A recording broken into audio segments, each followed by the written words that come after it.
আজ আমি কাঁচা টমেটো আর বেগুন দিয়ে চুনো মাছের ঝাল চচ্চড়ি করছি।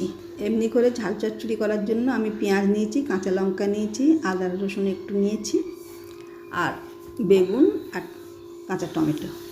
এবারে তেলটা গরম হয়ে গেছে, গরম হয়ে যাওয়ার পরে আমি একটুখানি লবণ দিয়ে দিয়েছিলাম তেলটা, তাহলে মাছগুলো ফুটফুট করে শব্দ হবে না, ফুটফুট করে তেল ছিটাবে না বলে একটু কাঁচা লবণ দিয়ে দিয়েছি। তারপরে মাছগুলো হলুদ মাখা ছিল সেগুলোকে ভালো করে ভেজে নিয়ে নিচ্ছি। দেখো লাল লাল করে একটু ভেজে নিয়েছি।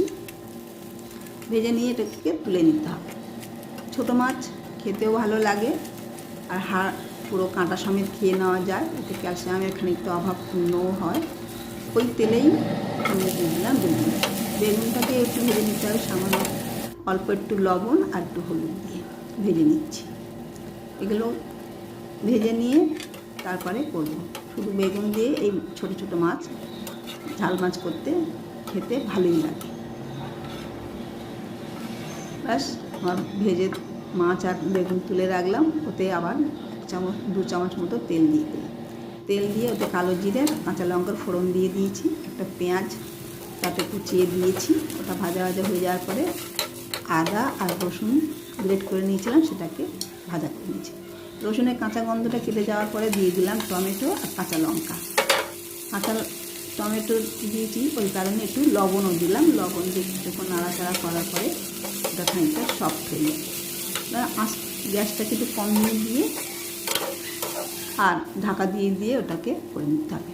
তারপরে আমি দিয়ে দিলাম কাশ্মীরি লঙ্কার গুঁড়ো একটু দিয়েছিলাম আর ধনে জিরের গুঁড়ো আর হলুদ। এই দিয়ে আবার মশলাটাকে কিছুক্ষণ ভেজে নিতে হবে।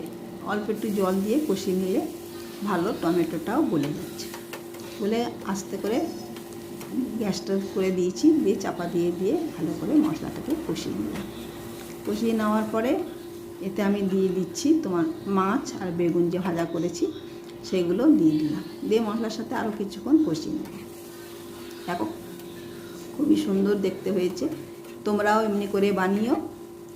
যদি ভালো লাগে তাহলে অনেক অনেক বন্ধুদেরকে শেয়ার করো আর কমেন্ট করে আমাকে জানিও। ব্যাস আমার রান্না পুরো প্রায় রেডি। দেখো 5 মিনিট ঢাকা দিয়েছিলাম, ঢাকা দিয়ে একদম পুরো সুন্দর হয়ে গেছে। এভাবে কাঁচা টমেটো দিয়ে মোরলা মাছের ঝাল গরম গরম ভাত রুটি যে কোনোভাবে খেতে পারো, খুবই সুন্দর লাগবে। আর সাবস্ক্রাইব করে আমার পাশে থেকো। ধন্যবাদ।